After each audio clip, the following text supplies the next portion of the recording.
Okay, so this is Citroën DS Restoration Part 3, where I've completely pulled the front clip on this thing, because, it was easy to pull. I mean, the hood's up here, outside of this door here, there are the fenders, 1, 2, and that gave me a lot of access to everything I need to do. So let's get a light, turn it on, so I can show you what I'm doing. So I pulled the intake manifold. Everything's over here. So there's the manifold. There's the, I think that's the control for the clutch, fuel pump. There's your water pump manifold. Other stuff too. It's not from that car, it's from a Jeep. To get better access to the head. The head on this thing is stuck. Okay, so here's a bit of context if you didn't get it. So I don't think I've posted this to YouTube yet, the context. So, 2 of the head bolts have snapped. There's a snapped head bolt in there, and there's a snapped head bolt in there. I think they're sticking the head. So I removed the intake manifold. Oh, focus please. There. I removed the intake manifold to try to get it to easily come off. It won't come off, so I have to figure this out properly somehow. Yeah, but once I get that off, I gotta pull the head, just mess with a whole bunch of stuff under there, try to get it turning, because the motor's currently stuck, and it's really bad how it's stuck. It's just rusted solid on the number 2, because if we look at the spark plugs, hold on. Spark plugs are kept in this glove box. We can see that there's some rust. Oh, please focus in. Here are 3 of them. There we go.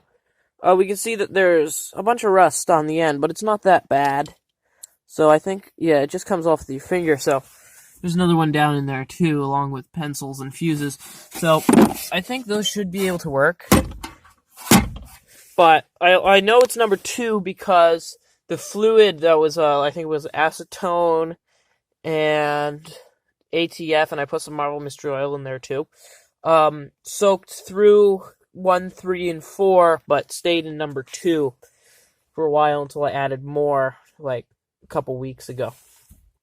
So, let's get back outside.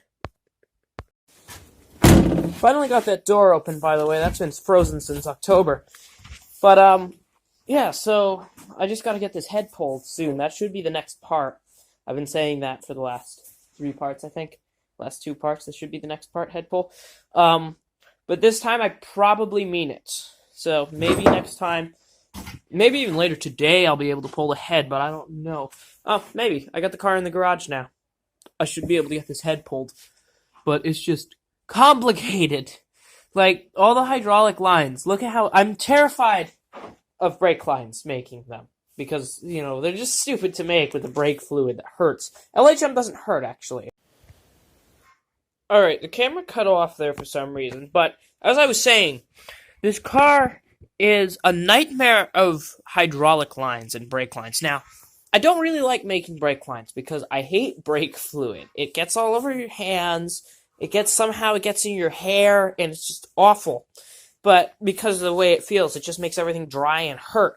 But LHM doesn't do that somehow. It's just fine. So this shouldn't be that bad to work on. And also, look at these flares. They're bubble flares. They're not normal hydraulic flares. So yeah, so next part should be pulling the head.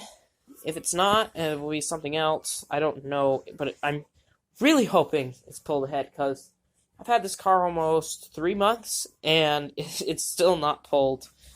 So I finally got the valve cover off on Thanksgiving, which is almost 2 months ago. But yeah, so Citroën DS Restoration Part 3. Front end is off.